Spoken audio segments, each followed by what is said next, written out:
Selamat datang di X Undercover. Channel ini merupakan perbincangan antara Dr. Jaya dan Pak Franky yang bertujuan untuk edukasi serta menceritakan pengalaman Dr. Jaya sebagai ahli forensik dan patologi. Sekedar informasi terkait jadwal tayang X Undercover yang akan tayang setiap hari Senin, Rabu, dan Jumat.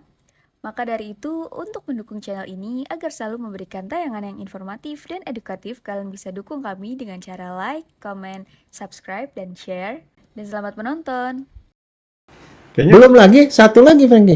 Di UGD itu kalau ada orang datang baru lari. Gini, dok, papa saya ngapa-ngapain di rumahnya mana? Di belakang rumah sakit. Kita nggak datang loh. Pasiennya nggak datang. Kita pergi ke situ, keluar. Periksa pasien, ngobati pasien di rumah kalau terpaksa. Pasiennya terlalu gedut misalnya, nggak bisa dibawa.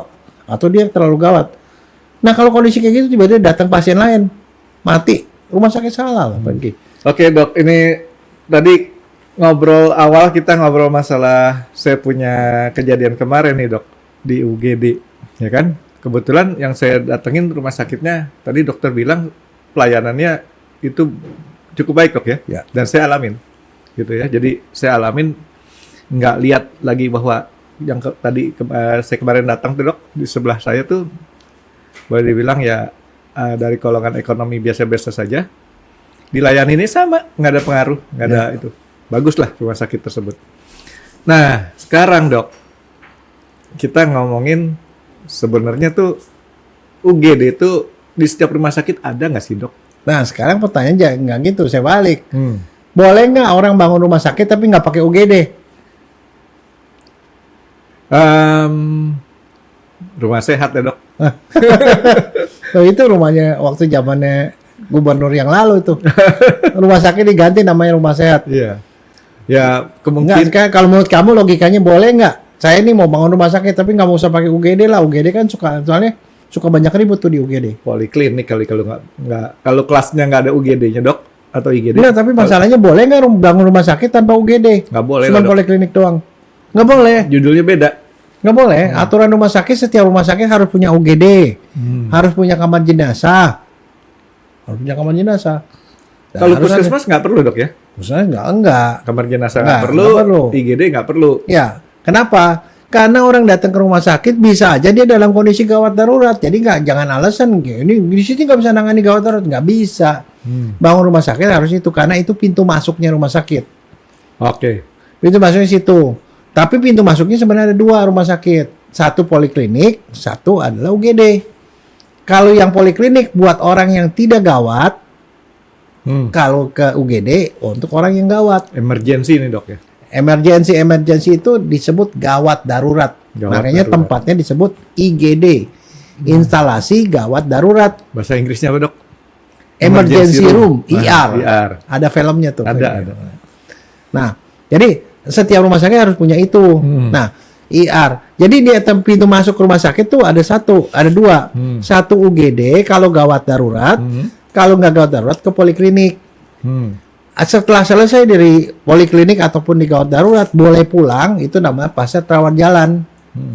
Kalau dia masuk ke rumah sakit dirawat namanya pasien rawat inap. Rumah sakit ini dok ya? Nah, masuknya jadi UGD atau poliklinik.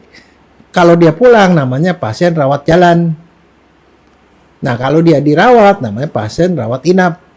Nah, keluarnya ada keluar sehat, keluar meninggal. Kalau keluar meninggal mesti ada pintu keluar. Pintu keluarnya nama kamar jenazah. Gitu loh. Kayak orang belajar komputer dok ya? Lah, ada pilihannya. Enggak kan, selalu kalau elektronik ada input ada output. Iya. Kalau ada input nggak ada outputnya bisa kembung, Franky. Tapi kalau si puskesmas itu nggak perlu ada rawat inap juga dok ya? Ada nggak? Enggak. Puskesmas itu sebenarnya kalau yang puskesmas yang tingkat kabupaten enggak. Kalau yang udah kecamatan beberapa punya rawat inap. Rawat inap tapi nggak terlalu lama. Keterbatasan di situ nggak terlalu lama.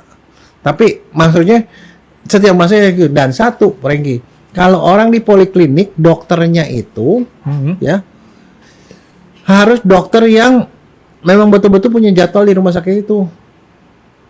Artinya saya mau ke poliklinik, ke dokter Jaya spesialis forensik, ke dokter A spesialis anak, ke dokter ini sudah jelas dokternya dan pasien punya hak untuk nentuin dokter mana. Saya mau ke dokter A. Kalau ke Poliklinik. Hmm. Itu seperti itu. Hmm. Tapi kalau ke UGD, orang nggak boleh milih, Frankie. Siapapun dokter yang di situ, lu nggak boleh milih. Namanya dokter gawat darurat. Berarti kita jangan sakit gigi ke dokter Jaya gitu dok ya? Nggak. Pokoknya kalau gawat darurat ya udah masuk gawat darurat. Nanti dia yang menentukan. Nanti abis itu dirujuk kemana gitu. Jadi pintu masuk itu tuh kita nggak bisa milih. Makanya kalau misalnya, wah saya nggak mau nama dokter UGD yang ini, saya mau ini, itu nggak bisa milih kalau di situ. Itu aturannya kayak gitu. Nah, begitu masuk di gawat darurat, ada aturan yang beda, Frankie. Karena kenapa? Kalau pernah nonton film IR, begitu pasien masuk langsung, wah dia teriak, pasien gini, siapkan gini, langsung tuh dorong, teriak gitu. Nah, ada beberapa kondisi di gawat darurat yang nggak sama dengan di poliklinik. Kondisinya gawat dan darurat. Gawat artinya dia itu bisa bikin mati. Gawat. Atau bikin cacat. Darurat artinya harus ditindak dengan cepat. Gawat dan darurat. Nah, artinya di situlah masuk. Nah, kadang-kadang kan kalau pasien kadang-kadang nggak tahu ini gawat darurat apa enggak. Anak tunggal, badannya panas, ngigo-ngigo malam-malam dibawa ke rumah sakit. Begitu dokter tanya, kenapa nih panas badan ini, nggak ada tanda-tanda yang kira-kira, kan dokter dengan sepintasnya bisa tahu. Wah ini mah nggak apa-apa, ke poliklinik aja deh. Boleh, ya anjurin ke poliklinik. Tapi kalau di malam hari nggak ada poliklinik, mereka punya klinik namanya false emergency. Emergency bohong-bohongan, dianggap emergency, tapi sebenarnya setelah dokter bilang ini tidak. Di false emergency itu tidak darurat, Frankie. Dia gawat menurut pasien, tapi tidak darurat. Ya dia ditangani sama dokter. Dokternya sama, dokter di UGD, tapi punya ruang periksa sendiri. Diperiksa di situ, diobatinnya pelan-pelan nggak apa-apa. Jadi kalau ada pasien-pasien gawat darurat datang, dia bisa diabaikan dulu nih. Nah, bagian dokter yang memilah tadi namanya triase, Frankie. Tiap rumah sakit ada triase. Jadi dokter yang bilang, ini gawat darurat bener nih ke sini. Itu langsung harus ditangani. Ini enggak masuk ke poliklinik triase. Itu setiap rumah sakit dok ya, mesti ada triasenya ya? Ada. Nah triase itu seorang apa dok? Dokter umum. Dokter umum juga? Dokter umum, tapi dia nggak perlu melakukan hal yang darurat. Kalau darurat artinya dia bisa melakukan apapun untuk nolong orang itu. Karena kalau nggak mati dia. Nah kalau daruratnya selesai, kalau gawat darurat, baru dikirim ke ruang perawatan. Jadi paling pantang di rumah sakit, di gawat darurat itu belum stabil, dibawa ke ruangan, mati di ruangan pasti. Jadi kalau orang berdarah-darah, beresin di situ. Darahnya udah selesai, baru masuk ke ruang perawatan. Baru bisa dikirim ke poliklinik. Tapi kalau dicatat menurut dokter, Ningki tidak darurat, masuk ke klinik triase, diobatin biasa. Nah dokternya itu boleh dokter yang lambat-lambat kalau di klinik triase. Atau triase atau disebut klinik false emergency. Gitu. Dan kalau ke poliklinik kan nunggu lagi lama, ini langsung ditangani di situ. Tapi tidak darurat, tidak cepat. Nah, sekarang pertanyaannya satu, Frankie. Pada sebagian besar rumah sakit yang bertugas di gawat darurat, dokter umum biasa apa dokter umum atau harus dokter spesialis? Saya ada punya pengalaman beberapa kali masuk ke rumah sakit, bukan itu kan dulu tahun kemarin kan saya nganter-nganter ya. Di beberapa rumah sakit dok, yang swasta itu dia menggunakan dokter umum. Yang kemarin juga kayaknya dokter umum, saya tanya dokter Victorianya, saya tanya dokter umum, dia bilang iya tapi nggak tahu kalau dia dokter spesialis apa enggak ya. Tapi saya boleh sebutin namanya dok? Boleh.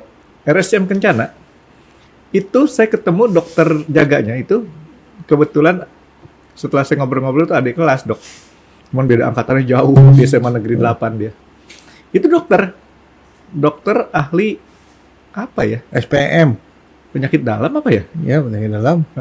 Ada sekarang ada spesialisnya baru, Frankie. Apa tuh? Spesialis emergency medicine. Jadi gini loh ya, waktu dulu pada saat kita belum ada spesialis itu, kalau dokter baru lulus masuk ke rumah sakit, pertama dia ditaruh di ruang perawatan, Frankie.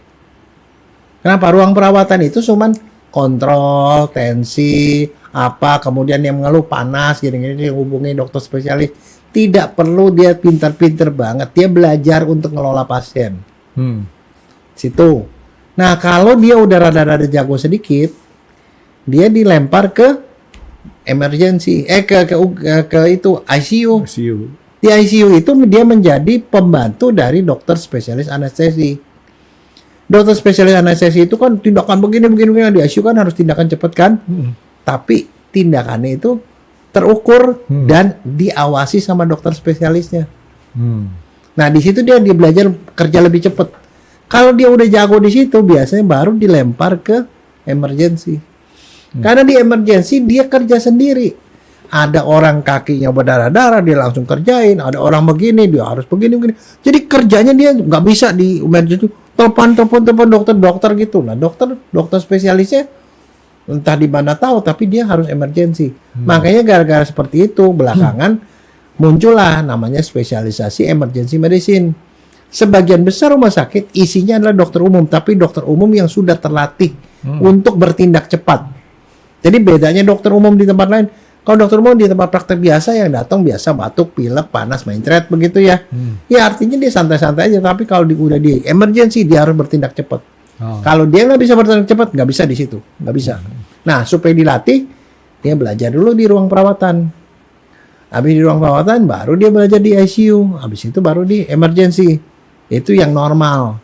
Tapi pada beberapa rumah sakit karena dokternya terbatas, yang di ICU sendiri, ini sendiri, ya terserah. Kadang-kadang dokter baru ditaruh di emergency. Nah, jadilah dokter emergency yang melangak-melongo. Kejadian tuh dok, saya ngalamin tuh. Udah ya kayak begituan itu melanggar. Is no problem sejauh di emergensinya itu ada lebih dari satu dokter. Mesti ada satu dokter yang berpengalaman dan dia nggak berpengalaman. Kalau yang rada-rada dia nggak berpengalaman ya dia ngikutin dokter yang satu gitu. Tadi dokter sebutin harus lebih dari satu dokter ya, yang Harus. jaganya dok ya. Berarti Tapi masalahnya begini Frankie. Ada beberapa rumah sakit kecil, nih rumah sakit kecil. Saya begitu masuk lulus dokter, saya udah kerja di rumah sakit Frankie.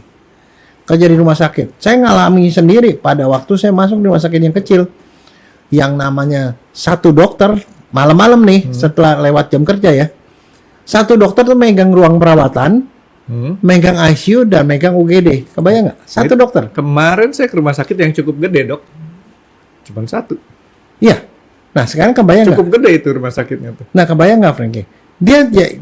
Tapi itu masih mending kalau satu itu dia di UGD doang masih oke. Masih bisa oke. Tapi kalau dia di UGD megang ruang perawatan gitu, kebayang nggak? Lagi dia di UGD, lagi mau jahit orang, tiba-tiba ada orang ngap-ngapan di ruang perawatan. Ruang ngap-ngapan di ICU, mati nggak? Kayaknya Belum lagi, satu lagi Frankie. Di UGD itu kalau ada orang datang, baru lari. Gini, dok, papa saya ngap-ngapan di rumahnya mana? Di belakang rumah sakit. Kita nggak datang loh. Pasiennya nggak datang. Kita pergi ke situ, keluar. Periksa pasien, ngobati pasien di rumah kalau terpaksa. Pasiennya terlalu gedut misalnya, nggak bisa dibawa. Atau dia terlalu gawat. Nah kalau kondisi kayak gitu, tiba-tiba datang pasien lain. Mati. Rumah sakit salah loh, Frankie. yang kemarin yang tadi dokter ceritain tuh kejadian tuh di tempat yang kemarin saya berobat, bukan saya berobat, keluarga saya berobat. Tapi dok, gini dok, tadi dokter Jaya sebutin kan di gawat darurat orang berdarah-darah dok.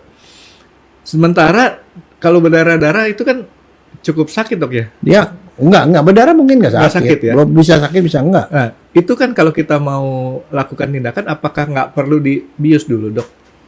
Aduh, namanya gawat darurat mah. Nggak perlu dok ya? Lah kalau gawat darurat darahnya mancur, darah arteri, wong. Yang pertama kali dokter ambil benang langsung diikat pakai tangan kosong juga nggak ada masalah.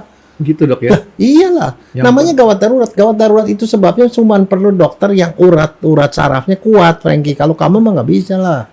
Terima kasih dok, kalau saya mah jadi begitu ngeliat darah, saya jadi pasien dok. Itu darahnya itu bisa mancur, Frankie. Mancur gitu ke tembok. Iya itu. makanya dok. Nah, bagaimana caranya? Saya kalau kalau- kayak gitu kamu cari anestesi mati lah Bukan, pasiennya, Frankie. kalau saya jadi dokter di situ dok, saya jadi pasiennya dok. Bukannya saya menolongin orang, saya perlu ditolong juga karena saya pingsan lagi dok. Enggak, itu kan sama aja cerita yang kemarin yang tadi saya cerita. Ada orang tiba-tiba gelepak gitu, wah ini gawatnya limpahnya robek. Cutter pun dipakai sama dia. Pakai anestesi, pakai antiseptik, pakai betadin, mana ada betadin. Iya dok. Nah, Itu namanya gawat darurat. Gawat darurat dokter kerjain apapun itu tidak bisa disalahin lagi. Dok, balik ke pertanyaan yang tadi saya lupa aja tanya. Kalau HNP sakit banget dok ya, perlu dibikin pingsan dulu nggak dok? Nggak usah. Biar ditahanin aja langsung sakit. dikasih obat supaya ketahuan obat itu efektif nggak. Kalau dipingsanin lagi dok, malah bahaya. Loh, nanti dokternya nggak tahu dia Oh. sakitnya semua apa nggak. Iya, enak pasiennya tidur. Oke dok, terus sekarang balik ke masalah si emergency room tadi, ER. Jadi emergency itu pertama tadi kita ngomong dokternya. Dokternya itu harus dokter yang memang terampil. Bisa dokter umum terampil, artinya dia sudah berpengalaman nangani gitu. Dan kadang-kadang dia tuh harus lulus beberapa persyaratan, Frankie. Persyaratan untuk lulus gawat darurat, dia bisa resusitasi, bisa melakukan ini itu, bisa pasang infus segala macam. Nggak ada alasan dia bilang, gue dokter umum, gue nggak bisa pasang infus. Nggak ada lah. Gue nggak bisa jahit. Loh, nggak bisa di UGD harus jahit gitu. Jadi gue mesti jahit harus dokter bedah. Nggak bisa, Frankie. Nah, itu sebabnya dokter itu harus dokter yang terlatih dan skillful. Itu syaratnya. Berarti Yang dokter benar. di emergency room tadi harus bisa jadi one man show dok ya? Ya, dan dia harus bisa memutuskan. Kalau gawat daruratnya udah selesai, barulah dia lapor ke dokter. Dia bilang, gini, sekarang Bu, Ibu harus dirawat nih. Ibu mau dirawat sama dokter siapa? Baru di situ baru bisa milih. Saya mau dokter bedah ini, mau dokter ini. Terus baru dia konsultasi ke dokternya. Dok, tadi pasien datang dok dengan keluhan begini-begini. Ini saya sudah lakukan begini-begini. Dia mau dirawat atas nama dokter. Oke, ada instruksi apa dok? Baru dokter kasih instruksi. Dokter umumnya tulis instruksinya, suruh ngurusin perawatan. Begitu dapat perawatan, masuk ke perawatan, dilakukan instruksinya. Nah, di situlah dokter UGD. Jadi dia nggak bisa nanya dari sejak awal. Dok, kalau orang di emergency room atau di IGD tadi dok ya, pernah nggak dokter dapat informasinya dia punya orang yang meninggal pada saat dirawat di emergency room tadi itu banyak nggak? Nah, di emergency itu banyak yang datang sudah meninggal. Ya, Ada yang banyak datang terus dalam kondisi gawat, kritis. Ada yang memang belum meninggal, begitu ditangani kemudian meninggal. Makanya itu sebabnya harus yang nangani harus dokter yang benar. Yang terampil tadi Nah, dok ya? makanya itulah disebut di FKUI ya. Ada namanya spesialis emergency medicine khusus belajar gitu. Jadi memang udah lebih dalam ke situ. Dia harus bisa bertindak cepat. Jadi jangan harap, dia kan yang masuk ke dokteran itu belum tentu orangnya sama kan. Ya. Ada orang yang suka mikir, Frankie. Mendingan masuk penyakit dalam deh. Nggak ada tindakan, nggak pakai darah-darah kan. Dia bisa ngobrol-ngobrol. Kalau dia senangnya ngobrol, nggak senang bertindak, masuk psikiatri. Psikiatri kan cuma dengerin orang doang, ngobrol. Kalau yang, kalau saya sih, saya nggak senang mikir lah. Senangnya langsung kerja kayak tukang gitu. Jadi dokter bedah, Frankie. Nah, itulah spesialisasi tergantung. Jadi kalau dipaksa seorang dokter dia nggak terampil masuk di UGD itu bisa bikin celaka. Dan kalau dia celaka rumah sakit bisa kena, bisa digugat. Salah menempatkan orang. Iya. Dan itu rumah sakitnya kan kali digugat karena pasiennya banyak yang merasa dirugikan gitu loh. Nah, makanya kalau kamu bilang tadi ada satu UGD, dokternya cuma satu, nggak ada masalah sebenarnya. So far orang ini skillful. Satu. Kedua, beban kerjanya tidak berlebihan, Frankie. Kalau misalnya rata-rata nih satu hari ya 24 jam lah. Di UGD itu pasiennya cuma 10. Satu dokter umum boleh dong. Ya dong, kan kejadian itu jarang. Rame-rame. Kalau pas lagi rame apa? Dia bisa panggil dokter yang di ruang perawatan bantu dia. Dia bisa panggil dokter umum yang ada di ICU bantu dia. Jadi artinya dia masih ada backup. Nah, tapi kebanyakan cilaka nggak?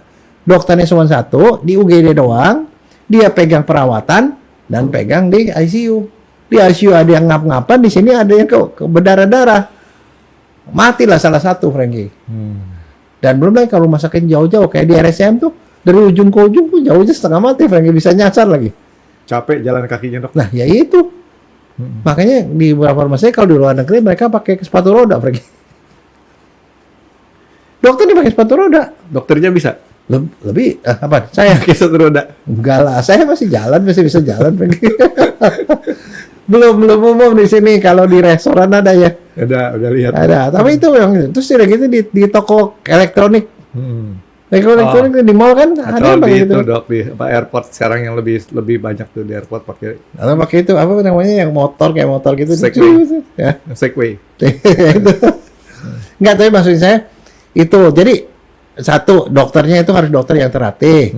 Yang kedua, jumlah dokternya itu tidak masalah, minimal ada satu. Tapi maksudnya gini, setiap rumah sakit harus punya UGD.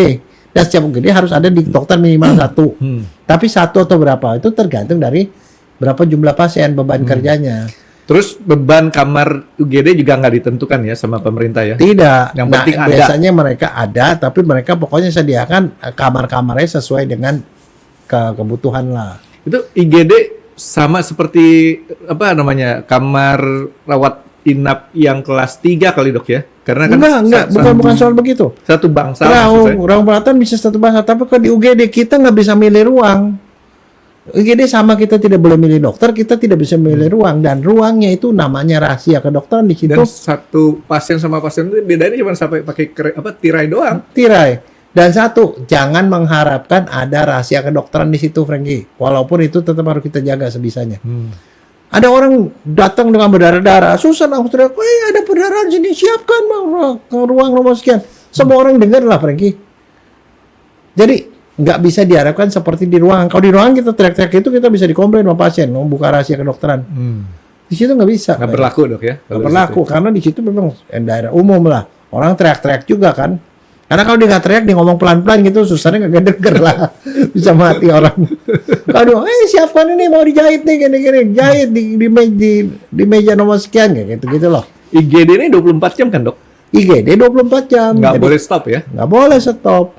Dokternya pun harus jaga. Jadi dokter jaga UGD, nggak boleh tidur. Nah, saya pernah ngalami di satu rumah sakit kecil.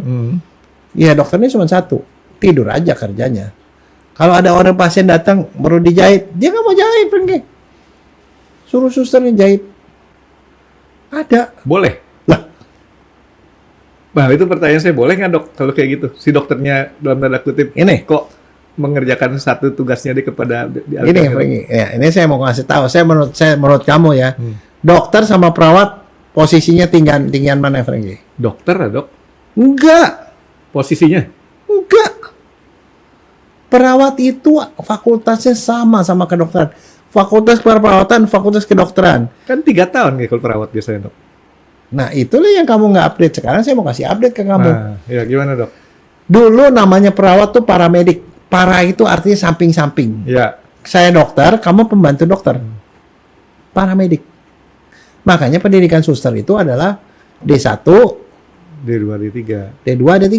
Ya. Paling D4 ada. Sekarang S1 dok ya? Ada S1, ada S2. Jadi bisa jadi si dokter, si perawatnya udah sarjana S1, ini dokter sarjana S1. Dia bisa S2, dokternya S1 di UGD. Di S3, di S1. Bisa profesor, ini S1. Oh sekarang begitu dok ya? Oh iya, Dulu saya cuma tahu sekolah keperawatan. di FKUI ada fakultas keperawatan. Dulu gabung sama kedokteran, sekarang udah pisah. Sekarang ada S1, S2, S3, ada profesornya sendiri. Oh sama posisinya. Ya saya baru tahu tuh dok. Iya, Jadi sekarang tadi dokter Nah, kan sekarang- nanya, sekarang saya balik aja dok. Boleh nggak tuh dok? Nah, sekarang gini, keperawatan itu dulu adalah pembantu dokter. Dia dididik untuk membantu dokter. Maka dia melakukan sesuatu yang namanya delegasi dari dokter. Namanya delegasi dari dokter. Dokter ini kamu bos. Ini pegawai kamu. Kamu suruh, kamu bikin administrasi. Kamu bikin pembukuan pajak. Kamu bikin bagian gudang. Itu kamu bos. Itu kosi dulu. Kalau saya suruh kerjain dia sesuatu, itu kerjaan saya sebenarnya. Saya delegasikan ke kamu sebagai bawahan. Tapi kalau kamu buat salah, saya yang tanggung jawab. Itu namanya delegasi, Berarti Frankie. boleh dong dok ya? Boleh, itu adalah tanggung jawab dokter. Kalau seorang perawat sudah jago ngejahit, dan dokternya bilang, oh dia jago jahit, datang pasien 5 di UGD. Dokternya kan bisa jahit 1. Perawatnya ada 3. Tapi 3-3-nya udah jago jahit. Si dokter udah periksa, oh ini jahit. Ini kerjaan 1, yang lain ini perawat. Tapi kalau perawat salah, dokternya tanggung jawab. Karena dia bekerja atas nama dokter. Tanggung jawab ada di sini. Itu namanya delegasi, Frankie. Nah, begitu perawat itu sudah jadi profesi sendiri, profesi sendiri dengan gaji sendiri, dengan peringkatnya dia sendiri, dia juga bisa prinsipnya kemitraan, kolegial. Bukan delegasi tapi kolegial, kemitraan. Misalnya contoh, saya dokter penyakit dalam, saya periksa ini, kencing manis nih. Terus masih belajar bagaimana caranya ngatur makanan. Saya kirim ke perawat gizi. Nih, perawat gizi, tolong diajari bagaimana caranya ngatur makanannya dia. Dia punya gula darah rata-rata sekian. Dia yang ngajarin. Di situ dokternya itu nggak menguasai ilmunya dia. Tapi sebagai sama-sama profesional, ngerujuk ke sana, dia yang ngajarin. Makannya mesti begini-begini. Gara-gara dia ngajarin makanan yang kagak beres, pasiennya kemudian gulanya tinggi dan mati, tanggung jawab sendiri loh. Bukan tanggung jawab dokter Betul, lagi. karena itu kemitraan. Dirujuk. Tapi gajinya beda, Dok. Dokter sama perawat masih gedean dokter. Belum tentu. Belum tentu juga. Belum tentu. Kamu tahu nggak kalau di ruang perawatan itu yang jadi kepala dokter apa perawat? Nggak tahu, Dok. Perawat. Perawat ya. Semua ruang ICU apa semua kepalanya perawat semua, Frankie, bukan dokter. Cuma si perawatnya ini sendiri punya nggak dignity dan kepercayaan diri bahwa gue itu adalah orang profesional. Perawat anestesi, perawat gizi, ada perawat macam-macam lah, perawat di NICU segala macam, dia punya ilmu sendiri, Frankie.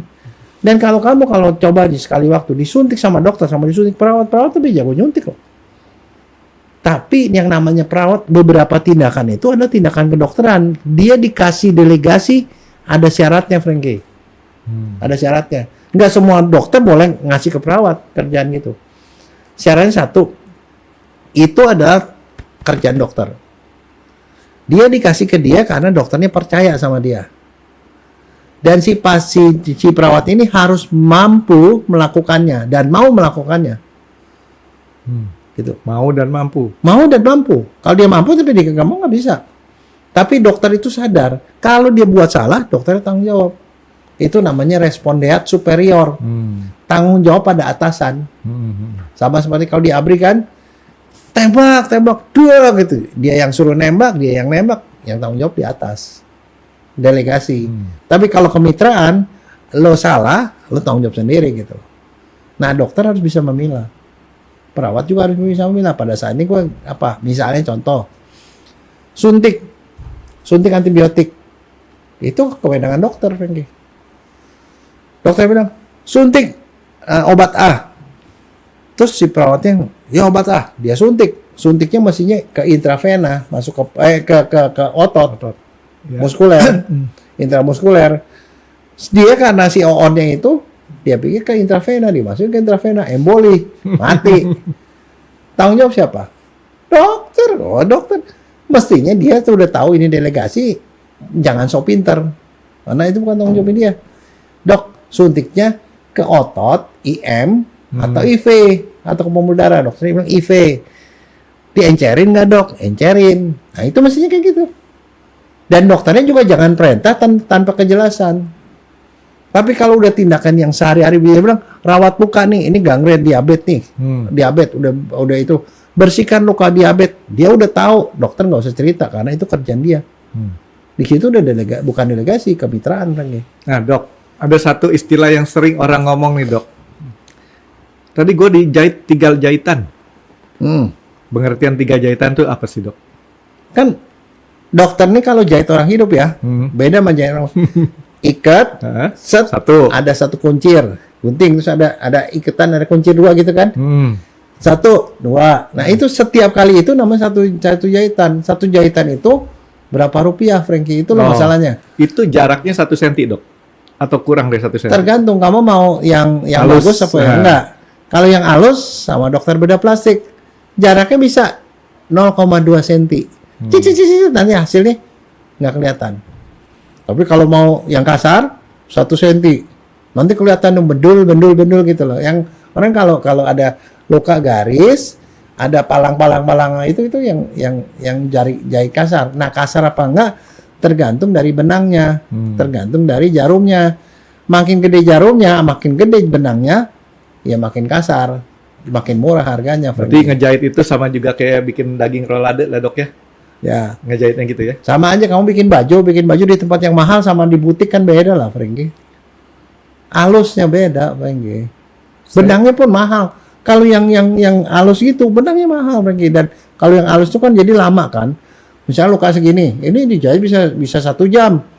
Kadang-kadang 1 jam ya masih di ruang operasi. Tapi kalau yang mau biasa-biasa aja gitu di UGD aja cocok gitu, cuman berapa ratus ribu, Frankie. Beda lah.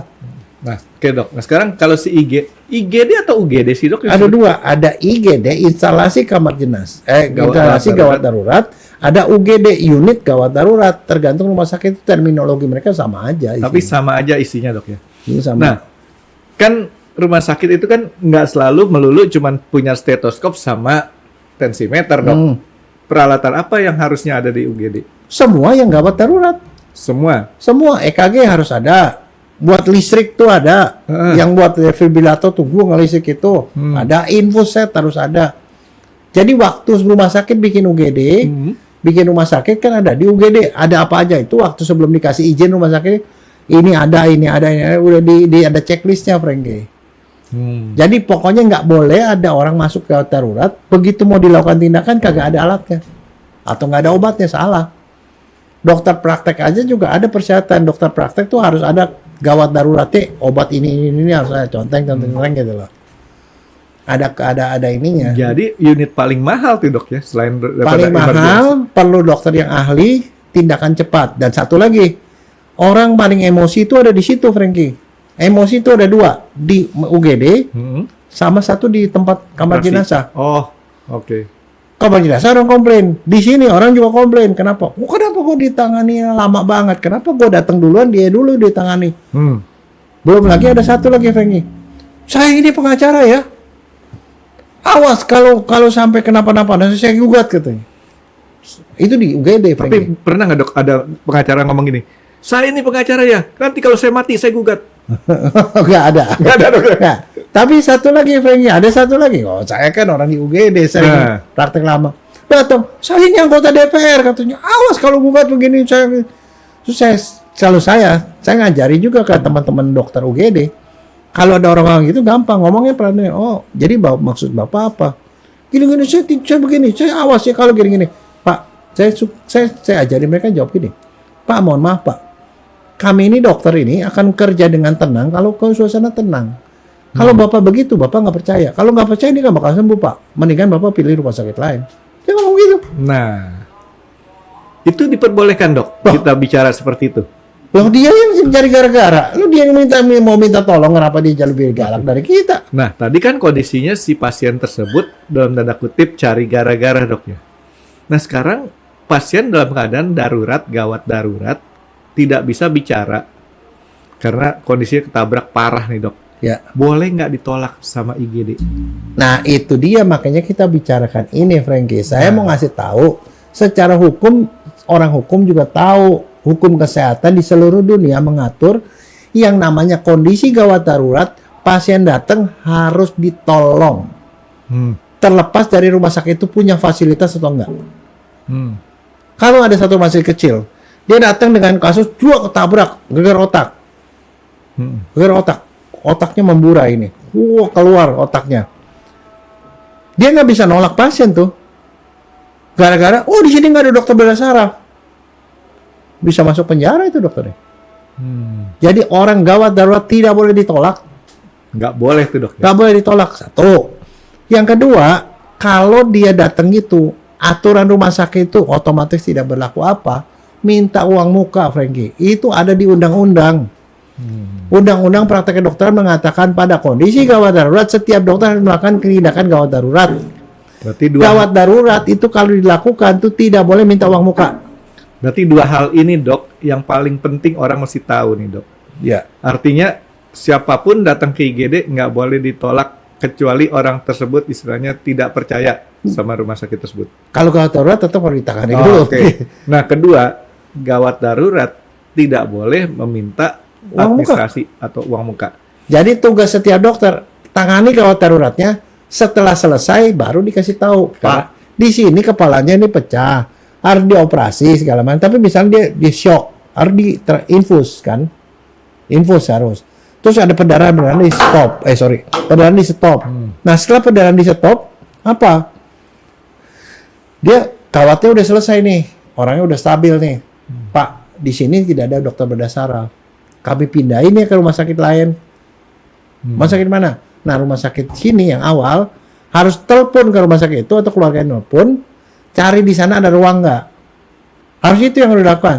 Kalau di sana ada ruang, udah setuju mau terima, baru ini dari sini pasiennya dibawa ke sana dengan ditemani satu dokter dan satu perawat. Ini ada Sampai serah terima. Selama di perjalanan masih tanggung jawab rumah sakit asal. Oke. Ini ada satu kejadian, Dok. Kejadiannya di daerah, ya saya udah daerah dekat-dekat Jakarta, tapi luar kota, arah kira-kira 100 kilometeran dari Jakarta lah. 70 kilometeran dari Jakarta deh, arah timur. Pegawai saya, itu tempo hari menderita yang namanya kelindes truk. Remuk paha ke bawah. Nah, dibawa ke IGD Ya. sama yang melihat pertama.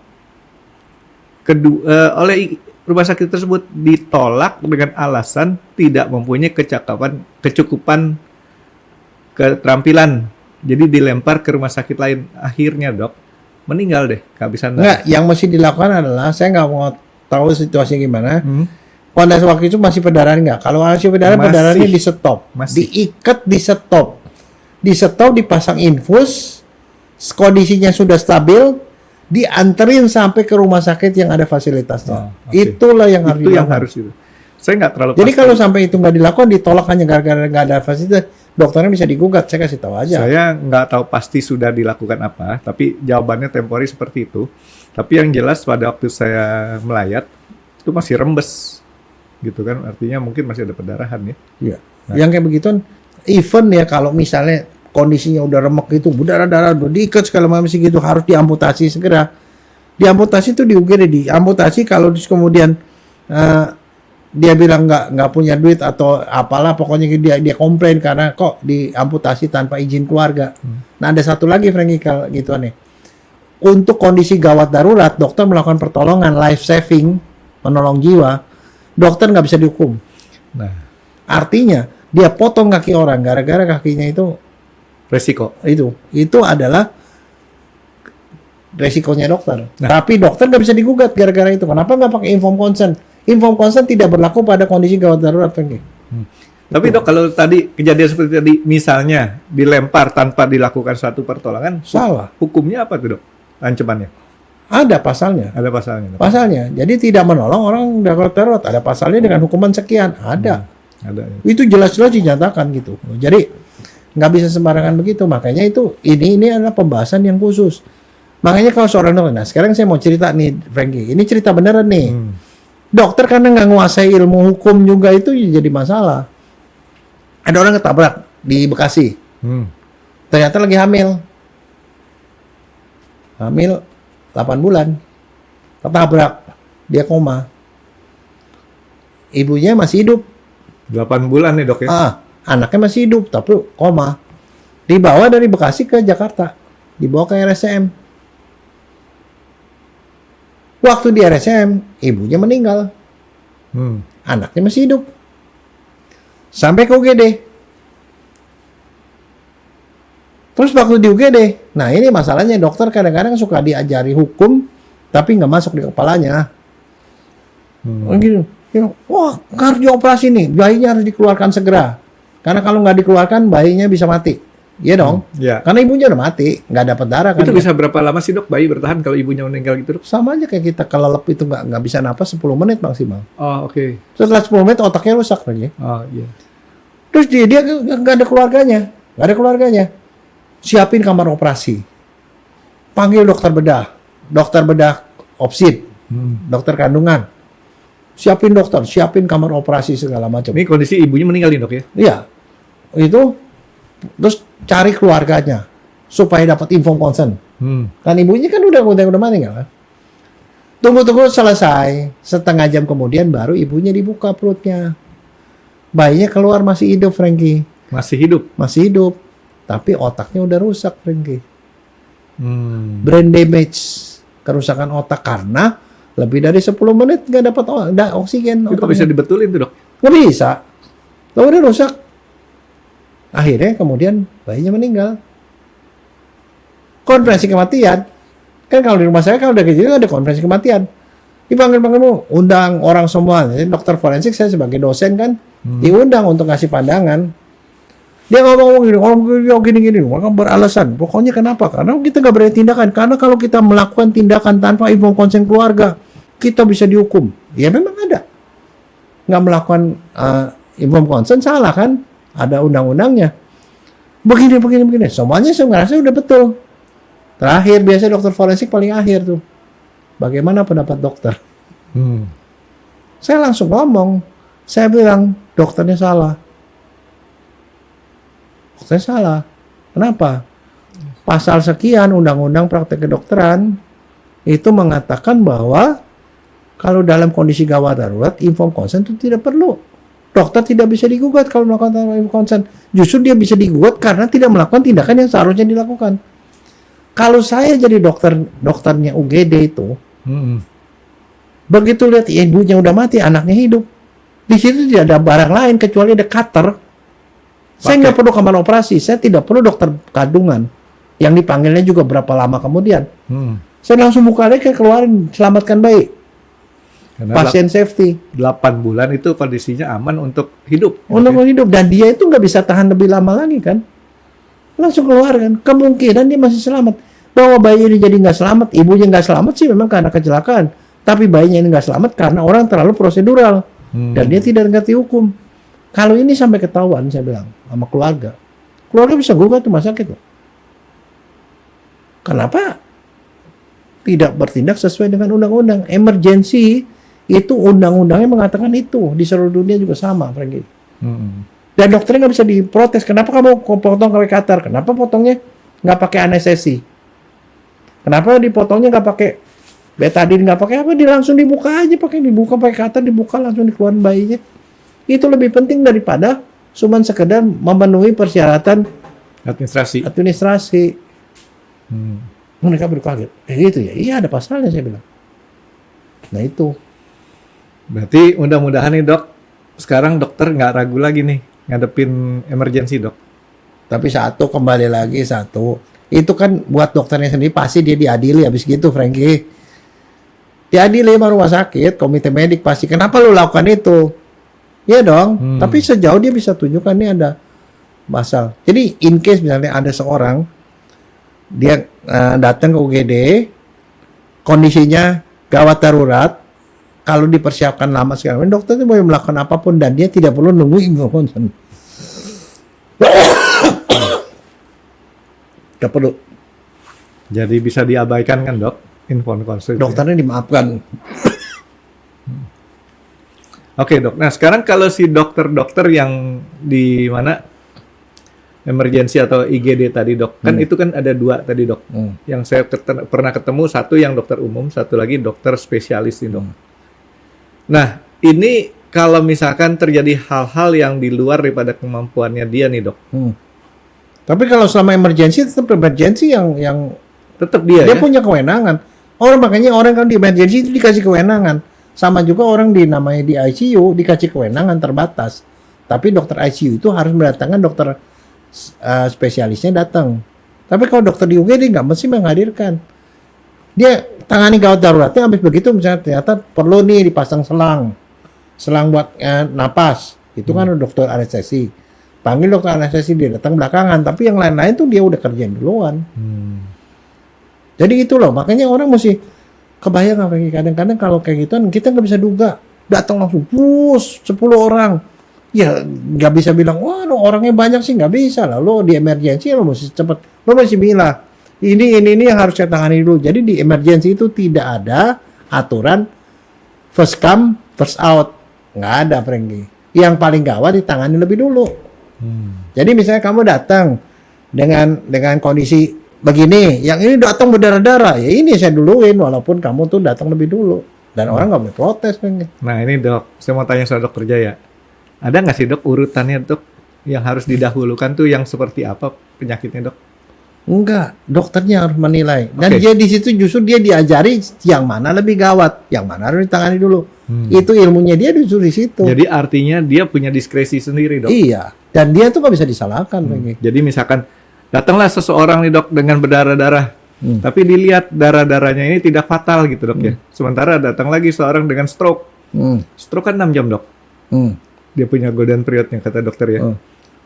Jadi nggak salah si dokter ini ngambil tindakan pada yang stroke dulu. Iya, Karena dia pikir kalau lewati pada 6 jam resikonya lebih gede. iya, Walaupun Iya, nggak kelihatan darahnya nih, Dok. iya. Orang digigit ular misalnya. Heeh. Digigit ular kan yang otoman pertama tuh ada Ikat. diikat supaya dia nggak jalar itunya. Ada orang dia lagi nyai, tiba-tiba orang gigit ular, dia mesti lepas ini kerjaan itu dulu lah. Karena kalau nggak mati lah itu. Nggak bisa urutan. Dan orang nggak boleh protes. Si pasien mau, kenapa saya lagi jahit, dokternya malah nolong itu duluan. Nggak bisa. Nah. Tapi rumah sakit bertanggung jawab manakala pasiennya udah setahun setiap hari banyak itu dikasih dokternya cuma satu. Rumah sakitnya salah. Kan salahnya dalam hal dia manajemennya kan salah kan. Oke. Jadi artinya manajemen rumah sakit berkewajiban juga untuk selalu melihat dia punya statistiknya juga kan, Dok ya. Jangan sampai istilahnya menyediakan jumlah dokter yang tidak mencukupi. Satu lagi, dia bertanggung jawab atas supply, Franky. Kan rumah sakit punya statistik. Bulan ini gini-gini setiap tahun tuh ternyata di bulan Juli itu naik kasus demam berdarah. Setiap tahun begitu kan jauh naik. Yang biasa cuma 1 atau 2 tiba-tiba jadi 10, 20. 10, 20. Kan berarti infusnya kan banyak kan. Satu orang bisa makan infus bisa 10 liter. 10 kolaf ya. Berarti kalau rata-rata 10 ya dia bisa sediain buat 20 orang gitu loh. Jadi jangan sampai begitu orang datang, oh kondisi kauter udah segitu, mau infusnya kagak ada Nggak gitu cukup. loh. Mampus lah. Nah. Nggak bisa lah. Apa belum nih? Oh ini perlu dikasih ini nih, kasih di shock begini. Ternyata mesinnya rusak. Nggak ada lo. EKG. Orang datang gawat darurat kan masih pakai EKG kalau serangan jantung. Oh EKG-nya rusak, nggak jalan. Salah rumah sakitnya, Franky.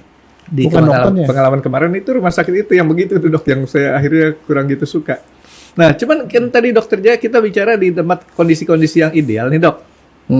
Seolah-olah dokternya itu tercukupi jumlahnya. Ya.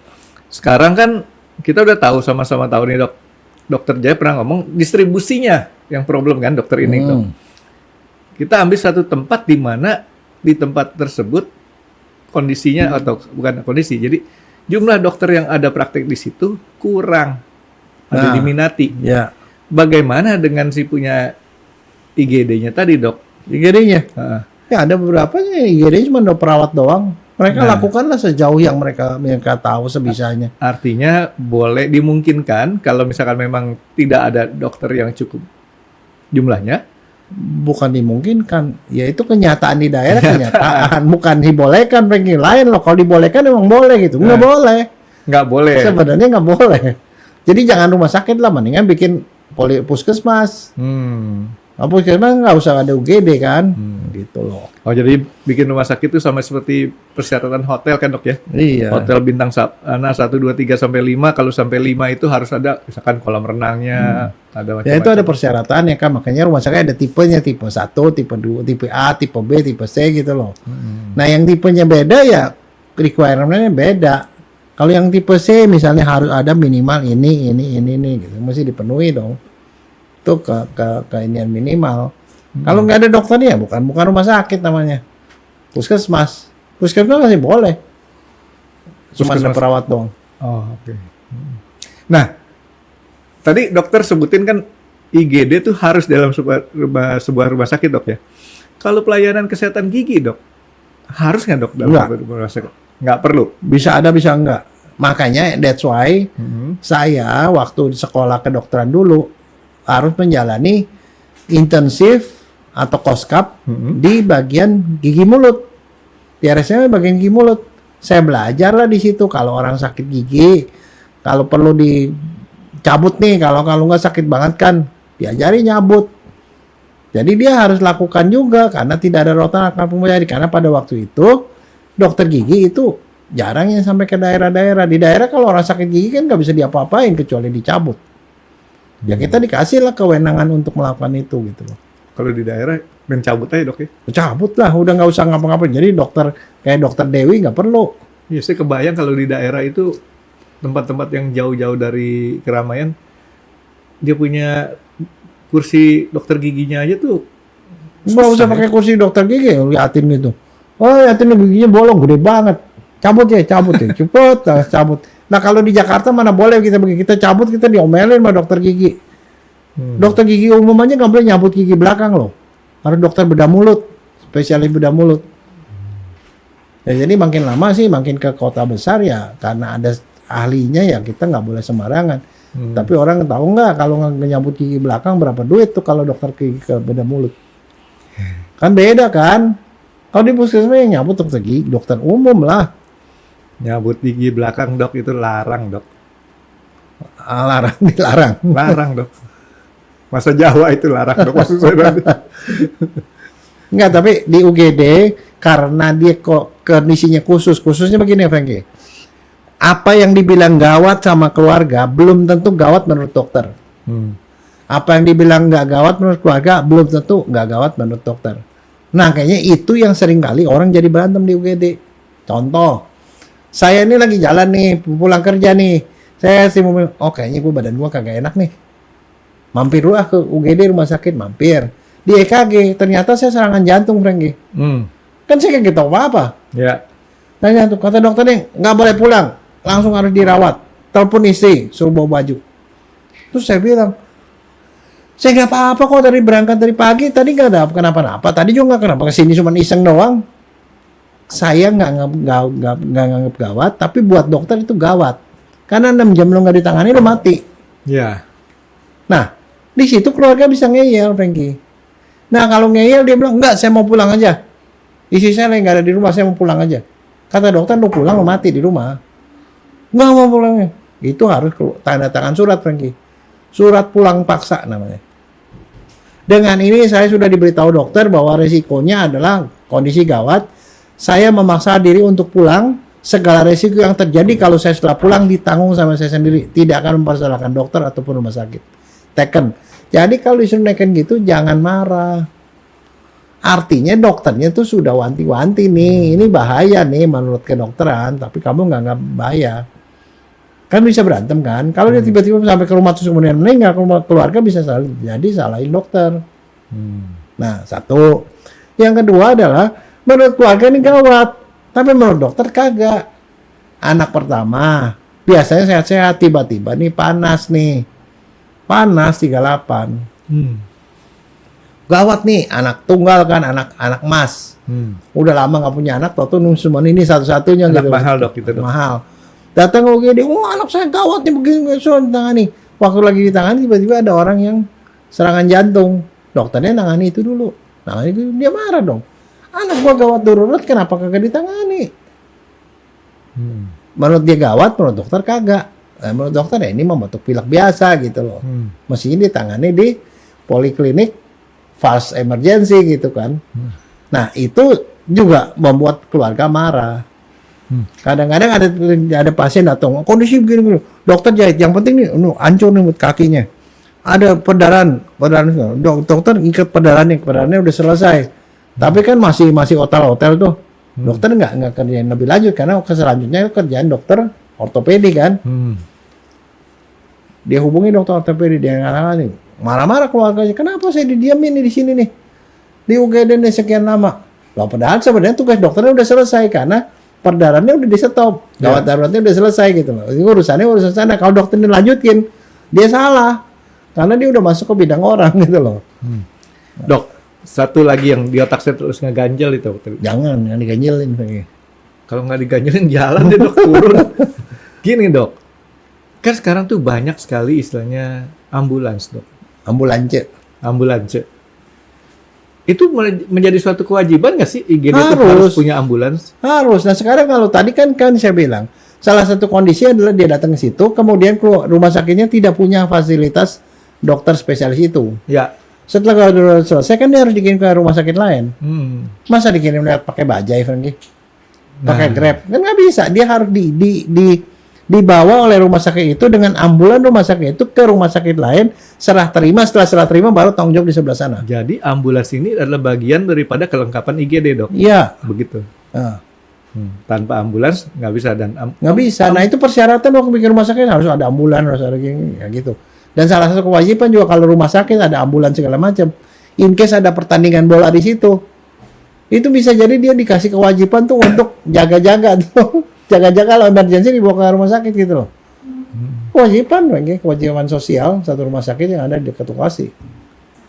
Oke. Ya jadi itu si jaga-jaga bola. Nah ada satu hal yang lucu nih, Dok. Bukan lucu sih. Kalau di kita kan kebanyakan kalau misalkan saya nggak tahu ya di Indonesia sekarang gimana ya. Tapi kalau ada satu emergensi kebakaran nih, Dok. Kebakaran itu kan juga kalau di tempat di luar sana, Dok, itu biasanya pemadam kebakaran datang berikut dengan ambulans. Ya. Di Indonesia juga begitu kan? Ada. Itu ada SOP-nya kalau kondisi gawat darurat. Gawat darurat misalnya kebanjiran, kebakaran, ada huru-hara segala macam, itu otomatis kagak usah diperintah, itu harus mereka siap. Langsung diperintah ada kejadian misalnya ada kerusuhan di Jakarta. Oh, diteleponin tuh rumah sakit, siap ambulan, dokter-dokter siap di UGD. Siap begitu datang dia nggak ada alasan itu.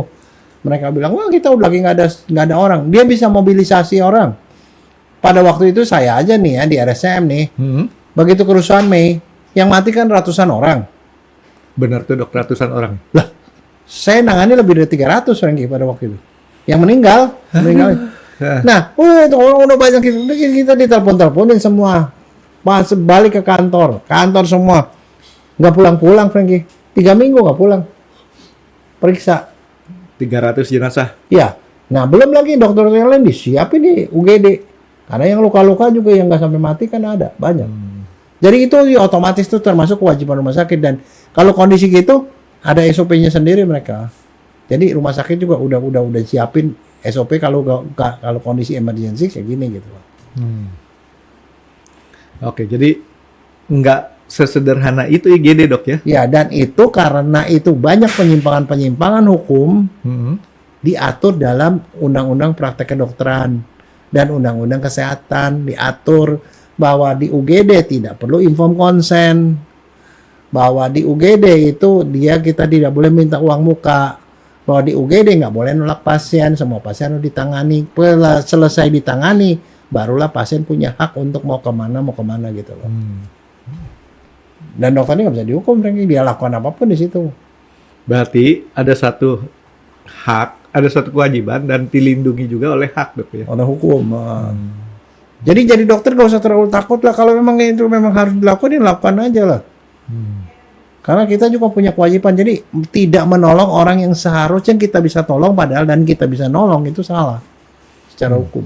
Jadi mendingan jadi orang biasa aja, Dok ya, kayak saya, Dok. Ya mendingan nggak tahu. Makanya kan saya bilang, kalau saya tidak tahu caranya, harus ada gitu ya saya bilang liatin doang. Tapi kalau saya tahu, tapi saya nggak punya kewenangan, tapi orang ini bakalan mati, ya saya harus tolong. Dan satu, Frankie, yang namanya kita melanggar segala macam itu ada hukum internasional yang melindungi. Good Samaritan Law. Bahwa dalam kondisi life saving, seorang dokter siapapun itu tidak perlu dia punya izin praktek, Frankie. Tidak perlu dia punya izin praktek dan segala macam, dia bisa melakukan apapun dimanapun tanpa dia bisa dihukum.